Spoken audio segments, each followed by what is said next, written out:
guys, and welcome back to one of my videos. How are you? I hope you've all had a wonderful day today. There's a hair. So today I'm going to talk about what my peg operation was like. As you guys know, I have a peg, which is also known as a feeding tube. There are many different types of feeding tubes. I have a Mickey peg. I did have a mini, but it was too tight to the skin and I didn't get along with it. So yeah, I have a Mickey. I have a 14 fret, I think. I'm not sure. I'm guessing, maybe, yes, possibly, I'm probably wrong. So today I'm going to talk about my operation, my experience, how they did it, and yeah, just generally what it was like for me. So, you know, get comfy, get a drink, and let's go. So I had my peg fitted over 4 years ago. This was not a light or quick decision that we came to. I had been having NG tubes for quite a few years, pretty much permanently, and they had started to give me nosebleeds and a sore throat and just generally were getting very frustrating. So they then started to suggest a peg. It was not an easy decision to decide. I was both upset and relieved. I was upset because this was a next step in my CF journey. But I was also relieved because I was just sick of the constant NG tubes, and obviously a peg is a permanent feeding tube in the sense that you just never take it out. But they do heal pretty quickly if you do. I think within a few days the hole closes up. So yeah, I was kind of unsure about how I felt about it, but I knew overall it was a good idea for my health. So the operation was scheduled about a week after they decided that I was going to have one done, but unfortunately the first op got cancelled as I was so scared and had a huge panic attack, and I was just like, I just can't do this, I can't go through this, I don't want it. So they were really good about it and they were like, okay, don't worry, that's fine. And then after a couple of days I was like, actually, yeah, I need to do this. So then they rescheduled for a week later again, and that was when it was due to be done. So I was nil by mouth for 24 hours before the operation, completely nil by mouth. Obviously being diabetic, this was not great, but they were really good about keeping a close eye on my sugars and making sure that if I needed anything I would have a glucose strip and things of that nature. I was scheduled for my operation at 8 AM the next day. Now bear in mind I still had my NG tube in because they need to use it for the op. I was scheduled at 8 AM the next day, so I set my alarm for 6 AM to make sure that I could get dressed, get up, get dressed and get in comfy clothes, and then just kind of lounge around until they came to collect me.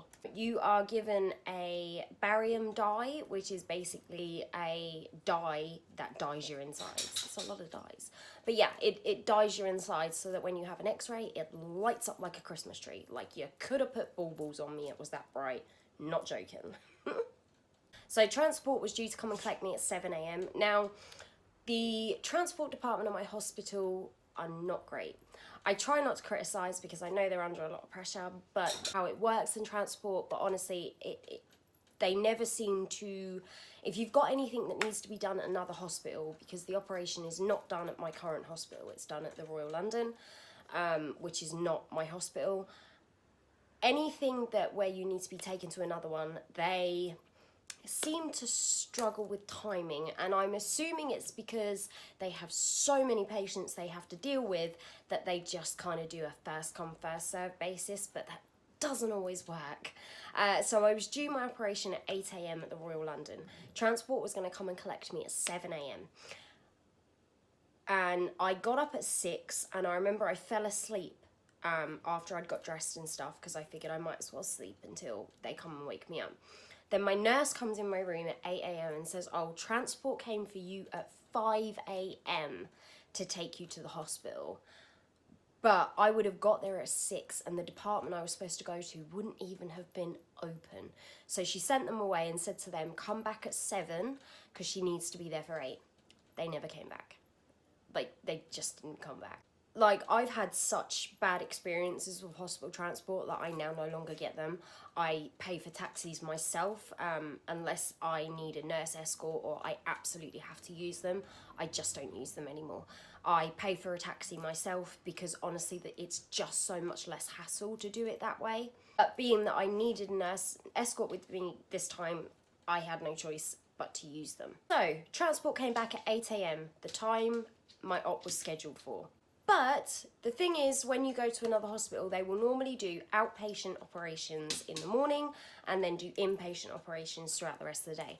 But because I missed my time slot of 8 a.m. for my operation, I then didn't get my op until 4 p.m. So me, my nurse, and my dietitian, because she came with me for support, I was really close to her at the time, she no longer works there, and she, one, came for support, and two, she also wanted to see how the operations were done so she could learn. So 4 p.m. came and I got all the pre-op procedures done, I got all the cannula put in, the paperwork signed, and Eleanor, my dietitian that came with me, went and got changed into her theatre clothes, and then my nurse just kind of hangs around in the recovery room, maybe go and get some coffee and lunch, while I am in the theatre. Now, I opted to be awake for my operation. Now, what you have to understand is with cystic fibrosis, they don't always like to put us asleep because it puts a lot of pressure on the lungs, and our lungs don't function that well as it is, oddly enough. So yeah, I normally opt to be alert. They will sometimes give you what they refer to as doolally juice, which just makes you awake but not aware of what's going on. But I hate that stuff. Like, I hate the way it makes me feel. It kind of blacks me out, so I will go into the operating theatre, black out, and then come out again, and it really stresses me out to not know what's going on and to not have that memory. So I normally am awake, so I was awake and aware and chatting for this entire op. So we get given, we have the option of doolally juice or local, and I chose local. So I got taken into theatre, and then they lay you on like an x-ray bed, so it's a long flat bed and it's got this huge x-ray above you that moves so that they can x-ray your stomach and see where all your organs are, your bowel is, to make sure that they don't touch or nick anything that they shouldn't. And then I met all my surgical team, I met the surgeon, and I met all of her assistants. And I lay on the bed, and the first thing they do is they take an x-ray of my stomach. And no joke, my stomach, all the bits that the dye has dyed, light up. Like, light up, so bright white, it's so bizarre to see. So I'm laying there looking at the screens like, that's my intestines. I've never seen them like that before. That's pretty cool. Alright, cool. Can you take a photo of me? Can I take that home? No.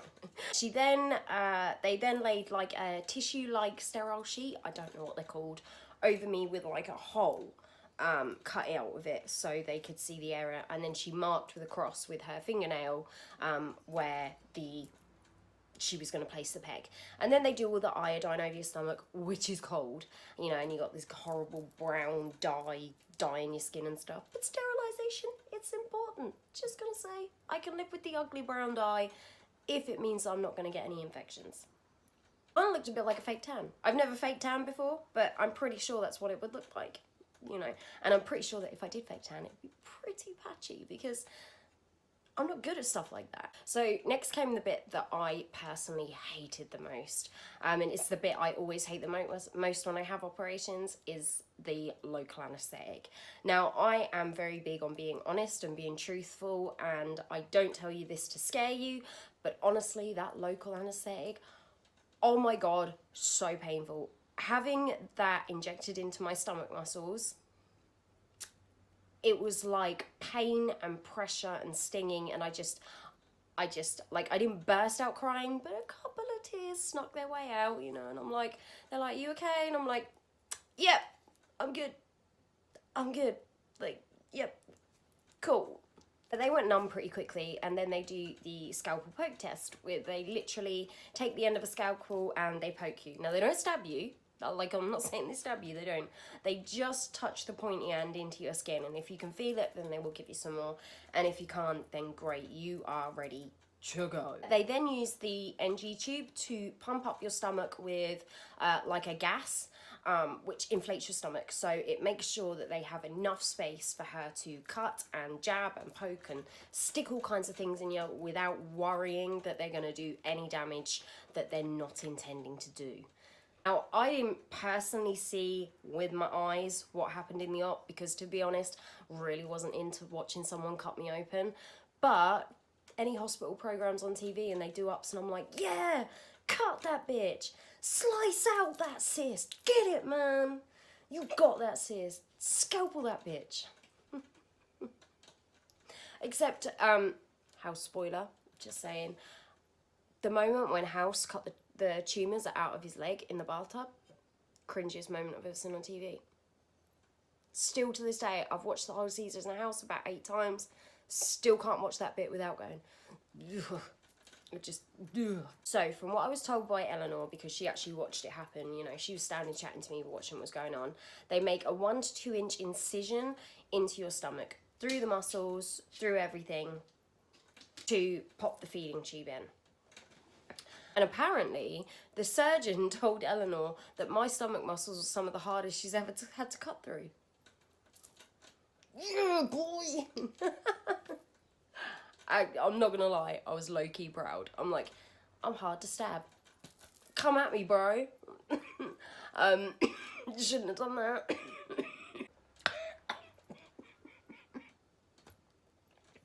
Yeah. I was totally low-key proud. Totally low-key proud. And no joke, I've bragged about that ever since I've had my op. Like now, I'm like, yeah, that coughing has worked. You know, working out, don't go to the gym. Try coughing every day. Work you out better than any crunches, mate. And then I'm like, punch me right here. Punch me right here. Strength. Anyway, so then they made the incision, and you can't really feel anything. You feel a lot of like pushing and pulling and stuff like that. And then all of a sudden it went a bit quiet, and there was just lots of little whispers. And I'm like, what's going on? And one of the surgeon goes, okay, so the peg that we want to use is out of date. I'm like, oh. And they're like, now we have this other one. It's not the same. It's one of the really long ones. But would you like us still to go ahead? I'm just laying there, you know, all cut open, like bleeding, guts hang out. You know, just like blood. I'm joking. You know, but I'm laying there. I'm already cut open. I'm like, yeah, I'd like to go ahead. Like, what do you want me to do? Just pop my finger in it, keep it open till you come back with the other one. So I was like, no, I'd like to continue. And they're like, okay. So then someone ran off to get another peg, and we're all just standing there. Like, well, I'm not standing. I'm laying there. And we're all just like chatting about TV shows and what TV shows we like and stuff like that. And it was kind of a really surreal moment. You know, I'm laying there with this hole in my tummy, and we're all just going, oh yeah, I really like The Walking Dead.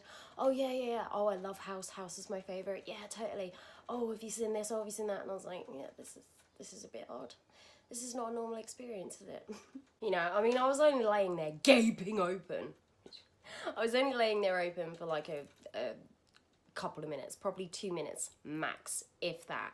Probably not even that. I'm probably being a little bit excessive. I'd say a minute. Like, I was laying there, but it was fine. It didn't really bother me. I found it quite amusing, in all honesty, until the other person came back with the peg. So literally, they then just popped the peg into the incision. And then at this point, I started to get pain, like a lot of pain all down my left side.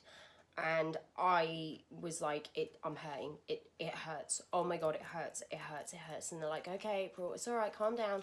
But before they could give me anything or do anything, they had to do an x-ray to make sure that they hadn't nicked anything that they shouldn't have, to make sure that they hadn't punctured the stomach, like, I don't know, just to make sure.